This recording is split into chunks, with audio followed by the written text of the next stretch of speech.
সমাজ করতে চান? আপনারা কি ইসলামপূর্ণ দেশ করতে চান? ইসলামপূর্ণ সমাজ করা সম্ভব নয়।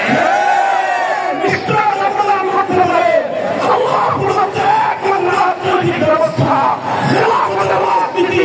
জাতির মধ্যে সত্যিকার ইসলামপূর্ণ সমাজ উপহার দিতে পারে। স্থায়ী বন্দোবস্ত হিসেবে